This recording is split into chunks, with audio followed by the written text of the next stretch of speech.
Bismillahirrahmanirrahim. Assalamualaikum warahmatullahi wabarakatuh. Alhamdulillahi rabbil alamin. Wassalatu wassalamu ala sayyidil mursalin. Habibina wa syafi'ina wa maulana Muhammadin wa ala alihi wa sahbihi ajma'in. Rabbi zidna ilma warzuqna fahma waj'alna minal ulama'il amilin waj'alna mimman yastami'una al-qawla fayattabi'una ahsanah wa ba'du. Para jamaah, ibu-ibu semuanya, serta program hadis bersanad Ma'had Al-Abrar. Mudah-mudahan dalam keadaan sehat walafiat. Kita mudah-mudahan Allah Subhanahu wa taala sembuh penyakitnya.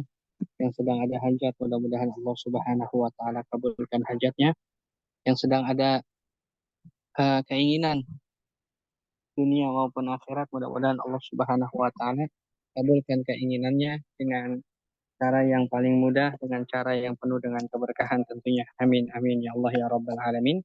Hari ini insya Allah kita akan membahas hadis yang ke-19. Hadis, ini salah ya, bukan 18. Hadis yang ke-19, yaitu hadis yang berbicara tentang kembali kepada Allah di setiap waktu. Atau dalam bahasa hadis disebut dengan ihfadillah, jagalah Allah Subhanahu wa ta'ala. Mari sama-sama kita membaca hadis yang ke-19. Bismillahirrahmanirrahim. Wa bihi ilaihi bisanadina al-muttasili ila Rasulillahi sallallahu alaihi wa sahbihi wa sallam. An Abil Abbas Abdullah bin Abbas radhiyallahu ta'ala anhuma qala kuntu khalfan nabiy sallallahu alaihi wa sallam yawman faqala li ya gulamu inni u'allimuka kalimatin ihfazillah yahfazka ihfazillah tajidhu tujahak. Idza sa'alta fas'alillah wa idza ista'anta fasta'in billah wa'lam anna al-ummata law ijtama'at ala an yanfa'uka bi syai'in lam yanfa'uka illa bi syai'in qad katabahu Allahu laka wa an ijtama'u ala an yadurruka bi syai'in lam yadurruka illa bi syai'in qad katabahu Allahu 'alaika. رفعت الأقلام وجفت الصحف. رواه الترمذي وقال حديث حسن صحيح. وفي رواية غير الترمذي احفظ الله تجده أمامك تعرف إلى الله في الرخاء يعرفك في الشدة واعلم أن ما أخطأك لم يكن ليصيبك وما أصابك لم يكن ليخطئك واعلم أن النصر مع الصبر وأن الفرج مع الكرب وأن مع العسر يسرا. Kita akan baca terjemahannya dari Abul Abbas Abdullah ibn Abbas radhiyallahu anh. Dia berkata, satu hari ketika saya dibonceng Rasulullah Shallallahu Alaihi Wasallam di belakang hewan tunggangannya beliau Shallallahu Alaihi Wasallam, beliau menasehati dan bersabda kepadaku, wahai anak kecil, sungguh aku akan mengajarkan beberapa kalimat nasihat yang sangat penting kepadamu. Maka dengarkanlah baik-baik. Jagalah Allah, maka Allah menjagamu. Jagalah Allah, maka kamu akan mendapati Allah di hadapanmu, selalu bersamamu dan menolongmu. Jika kamu ingin meminta sesuatu, maka mintalah hanya kepada Allah. Dan jika kamu ingin memohon pertolongan, maka mohon pertolonganlah hanya kepada Allah. Dan ketahuilah bahwa seluruh makhluk di dunia ini seandainya pun mereka bersatu untuk memberikan manfaat kebaikan bagimu, maka mereka tidak mampu melakukannya kecuali dengan sesuatu yang telah Allah tuliskan, yang telah Allah takdirkan bagimu. Dan seandainya pun mereka bersatu untuk mencelakakanmu, maka mereka tidak akan mampu melakukannya kecuali dengan suatu keburukan yang telah Allah tuliskan, yang telah Allah takdirkan akan menimpamu. Pena-pena telah diangkat dan lembaran-lembarannya telah kering. Hadis riwayat Imam At-Tirmidzi. Seperti biasa, sebelum kita membahas tentang konten hadis, kita akan berbicara tentang biografi tarjamah atau sirah daripada perawi. Siapa perawinya? Beliau bernama Abdullah ibn Abbas ibn Abdul Muttalib ibn Hashim ibn Abdi Manaf, anak dari pamannya Rasulullah Shallallahu Alaihi Wasallam yang lahir 3 tahun sebelum hijrahnya Rasulullah ke Madinah. Jadi Rasulullah itu pernah berdoa, pernah mendoakan siapa? Abdullah bin Abbas. Jadi pamannya Nabi namanya Abbas, punya anak namanya Abdullah. Pernah didoakan oleh Nabi Muhammad SAW. Apa doanya Nabi kepada Abdullah bin Abbas? Doanya adalah Allahumma faqihhu fiddin wa alimhu ta'wil. Ya Allah, berikan pemahaman yang mendalam padanya tentang agama. Wa alimhu ta'wil. Dan ajarkanlah ilmu ta'wil, yaitu ilmu tafsir, kurang lebih seperti itu. Dan ada satu ungkapan, satu apa namanya pengantar yang disampaikan oleh Abi Saleh ketika beliau melihat Ibnu Abbas. Apa kata Abi Saleh? Laqad ra'aitu libni Abbas majlisan. Aku telah menyaksikan bahwa Ibnu Abbas itu punya majlis, punya halaqah. Lau anna jami'a Quraisy, kalau seandainya semua bangsa suku Quraisy ada di situ, maka aku termasuk daripada suku Quraisy, kata Abi Shalih, maka aku termasuk orang yang paling bangga terhadap terhadap Ibnu Abbas. Kenapa? Karena beliau itu sangat luar biasa, kapasitas keilmuannya sangat luar biasa, kesolehan amalnya sangat luar biasa, keluhuran budi pekertinya. Jadi memang Ibnu Abbas itu sosok yang sangat dijagokan pada saat itu. Nah, beliau termasuk orang yang ahli ilmu faraid juga, ilmu waris, ilmu fikih, meriwayatkan hadis dari Nabi Muhammad SAW berjumlah 1660 hadis. Ini bukan jumlah yang sedikit. Jadi beliau menghafal hadis Nabi Muhammad SAW yang pada saat itu belum ada catatan, belum ada misalnya buku kayak sekarang, belum ada pulpen kayak sekarang misalnya. Tapi beliau mampu menyimpan di memori beliau itu 1660 hadis. Wafat di kota Taif pada tahun 68 Hijriyah dan wafat di usia 71 tahun. Itu sedikit tentang biografi perawi yaitu Ibnu Abbas radhiyallahu taala anhuma. Jadi kalau kita bicara tentang sosoknya, beliau itu orangnya agak tinggi, kemudian putih, bersih, tampan, tampan banget. Karena memang masih keluarga dengan Nabi Muhammad SAW. Kita masuk ke dalam pembahasan hadisnya. Arti menjaga Allah. Di sini maksudnya adalah satu, penjagaan dari Allah Ta'ala, seorang hamba yang menjaga batasan-batasan syariatnya, tahu kalau seandainya minum khamr itu haram, ditinggalkan. Tahu kalau seandainya gibah itu haram, ditinggalkan. Tahu kalau seandainya eh, menyelisihi janji, tidak menepati janji, itu tidak baik. Maka dia berusaha untuk menepati janji. Nah itu, tahu dia batasan-batasan Allah Subhanahu wa Ta'ala, maka selama dia menjaga batasan-batasan, selama itu pula Allah akan memenuhi hak-haknya. Dia sholat 5 waktu, maka Allah Subhanahu wa Ta'ala akan memenuhi apa hajatnya, baik di dunia maupun di akhirat. Begitu. Kalau dalam hadis itu kita baca terjemahannya, jagalah Allah maka Allah akan menjagamu. Karena dalam satu firman-Nya Allah Subhanahu wa taala berfirman, "Fazkuruni azkurkum." Karena itu ingatlah kamu kepadaku, niscaya aku ingat kepadamu. Jadi kalau kita pengen tahu posisi kita di hadapan Allah Subhanahu wa taala, Tanyalah kepada diri kita, di mana posisi Allah dalam hati kita.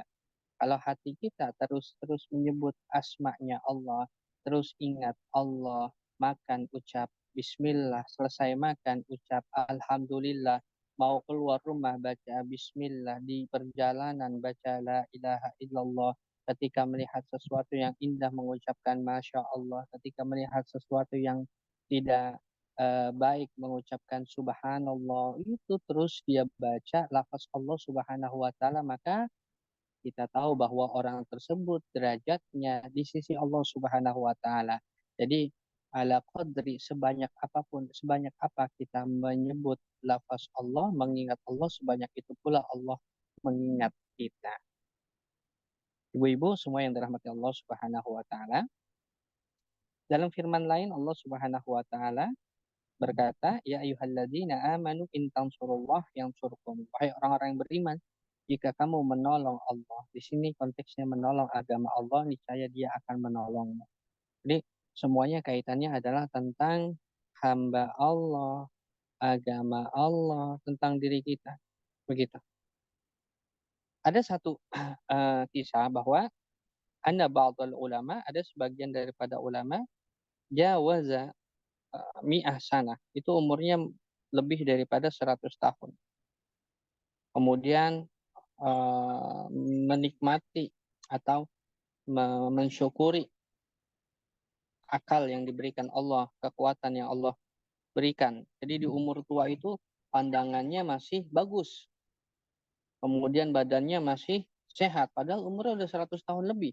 Kan kalau kita ingat-ingat orang tua dulu, kakek nenek kita dulu itu umur 100 tahun itu masih sehat, matanya nggak pakai kacamata, masih sehat, kemudian jalannya masih seger gitu.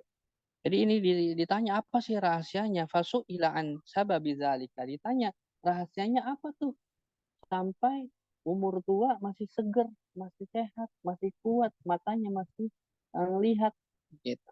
Kemudian dijawab, faqala hadza jawarihun hafidnaha minal ma'asi fi shighar. Anggota badan kami ini kami jaga ketika kami masih muda itu, tidak kami biarkan dia melakukan maksiat. Mata tidak kami biarkan dia melihat sesuatu yang buruk. Tangan tidak kami biarkan, tidak kami izinkan dia mengambil hak-hak orang lain. Kaki tidak kami izinkan dia untuk pergi ke tempat-tempat yang dimurkai Allah Subhanahu wa taala. Dengan sebab itu Allah menjaga kami di usia senja kami karena kami menjaga diri kami di usia muda kami. Nah, itu resep yang telah disampaikan oleh para ulama. Begitu. Jadi menjaga, kita harus banyak menjaga diri kita. Berkata Imam Umar ibn Abdul Aziz radhiyallahu anhu, "Ma min mu'minin salihin yamutu illa hafizahu Allah azza wa jalla fi 'aqabahi wa aqaba 'uqbih." Tidaklah seorang mukmin yang soleh, orang yang taat meninggal kecuali Allah Subhanahu wa taala akan menjaganya. Jadi kalau kita pengen dijaga Allah, kita harus menjaga batasan-batasan yang Allah telah gariskan kepada kita. Salah satu ulama besar itu bicara gini, sesungguhnya Allah akan menjaga orang yang soleh, bahkan anak-anaknya, bahkan cucunya, bahkan cicit-cicitnya.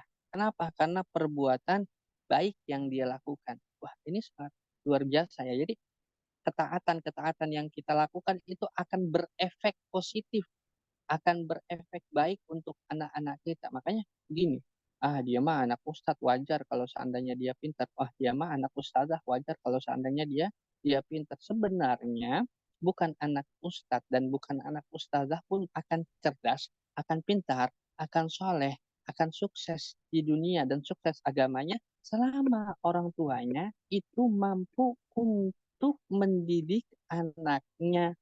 Kita lihat tuh banyak kok zaman sekarang itu orang tuanya nggak kerjanya nggak apa namanya nggak keren-keren banget. Orang tuanya misalnya kerjanya cuma dagang di pasar, tapi kok ada anaknya tuh sukses gitu. Anaknya sukses di agama gitu. Anaknya jadi seorang ustadz terkenal. Apa sebabnya? Karena ibunya itu solehah. Di anak yang soleh itu bukan tergantung bapaknya, tapi tergantung didikan daripada ibunya. Semua ulama-ulama kita lihat, semua ulama yang sukses itu didikan daripada ibunya. Imam Syafi'i bisa menjadi sosok ternama, tersohor sampai saat ini karena didikan ibunya. Imam Abdul Qadir karena didikan ibunya. Imam siapa lagi? Banyak sekali para imam, imam-imam yang sukses dalam bidang akademik, agama, bahkan sukses juga dalam bidang eh, apa namanya dunia karena sosok ibunya. Ibunya itu mampu eh, menahan, kalau bahasa orang Jawa itu apa ya, tirakati anaknya maksudnya itu ini apa, dia puasa gitu supaya nanti anaknya itu juga bisa ngikutin dia puasa gitu. Dia sedekah supaya ketika dia sedekah, ya Allah saya bersedekah supaya anak saya ini jadi anak yang soleh. Kemudian dia puasa, ya Allah puasa saya ini mudah-mudahan untuk Engkau, dan saya minta ya Allah ketika buka puasa nanti ya Allah berdoa ya Allah mudah-mudahan anak saya dijadikan anak yang soleh, anak yang sukses dunia, sukses apalagi ya Allah akhiratnya begitu. Jadi tergantung daripada orang tua. Nah, itu makna daripada jagalah Allah, niscaya Allah akan menjagamu. Kemudian para umat yang dirahmati Allah Subhanahu wa taala, yang kedua, ini ada perkataan dari Imam Sa'id Ibn Musayyab. Beliau berkata bahwa sungguh aku akan memperbanyak sholat sunnahku karena kamu, dengan harapan Allah Ta'ala akan menjagamu sepeninggalku nanti. Kemudian dia membaca ayat tersebut di atas, dan Imam Ibnu Umar bin Abdul Aziz berkata tidak ada seorang mukmin pun yang meninggal dunia kecuali Allah Subhanahu wa taala akan menjaga keturunan dan anak cucunya. Jadi kalau orang soleh itu meninggal, nggak perlu takut, nggak perlu takut anak-anaknya. Kenapa? Karena dia sudah menjaga hak-haknya Allah, insya Allah Allah akan menjaga anak-anaknya dia. Luar biasa. Kemudian yang kedua, penjagaan Allah terhadap hamba dalam agama dan keimanannya. Dan penjagaan ini adalah penjagaan yang paling utama. Allah Ta'ala menjaga hamba ini dalam kehidupannya dari fitnah-fitnah syubhat yang menyesatkan dan fitnah-fitnah syahwat. Wah ini sekarang ini sangat luar biasa. Ada orang bilang bahwa Al-Quran itu bukan kalamnya Allah, itu Al-Quran itu adalah kalamnya Nabi Muhammad, kalamnya Muhammad, Al-Quran itu buatan dan terusnya. Waliyahzubillah, anak-anak kita sampai masuk ke dalam pemahaman hal-hal tersebut itu jauh daripada tuntunan agama, itu bukan agama Islam. Orang yang meragukan Al-Quran itu sudah sesat dan menyesatkan. Tidak boleh. Itu kalau ada orang yang tidak mengakui Al-Quran, maka secara hukum fikih dia keluar daripada ajaran agama Islam karena dia tidak mengakui bahwa Al-Quran itu adalah kalamnya Allah. Waliyahzubillah, waliyahzubillah. Mudah-mudahan anak kita, keluarga kita terhindar daripada ajaran-ajaran yang seperti itu. Amin ya Allah ya Rabbal Alamin. Nah, jadi kalau dalam hadisnya, kalau ada orang yang ingin mencelakakanmu, tapi Allah tidak menuliskanmu sebagai orang celaka, maka kamu tidak akan celaka. Artinya ini semuanya tentang takdirnya Allah, kuasanya Allah. Mau bagaimanapun kita berusaha, kalau Allah tidak menakdirkan kita untuk gol, maka tidak akan gol. Tapi yang perlu kita ingat bahwa kita tidak tahu masa depan kita. Maka usahakan dengan cara yang terbaik. Karena ada tuh sebagian orang bilang, ngapain saya capek-capek sholat, ngapain saya capek-capek sedekah, ngapain saya keluarin uang untuk zakat, untuk kurban nanti. Kalau seandainya eh, saya ujung-ujungnya masuk neraka, kan kita nggak tahu kita masuk neraka atau kita masuk surga.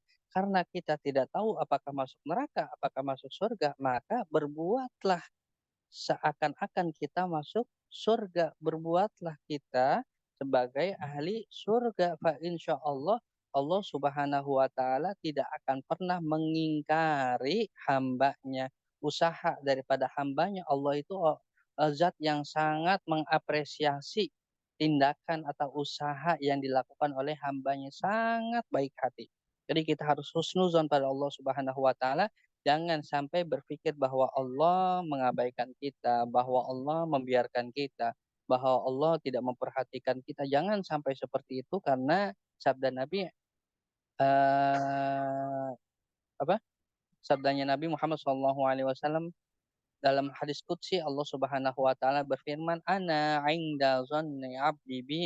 Saya tergantung bagaimana prasangka hambaku. Kalau hambaku bilang saya tidak akan menyelamatkannya, maka saya tidak akan menyelamatkannya. Kalau hambaku berpikiran, kemudian dia berspekulasi bahwa aku akan membantunya, maka aku akan benar-benar membantunya. Jadi semua itu tentang mindset kita pada Allah Subhanahu wa taala. Maka di setiap segala aktivitas kita husnuzon sama Allah.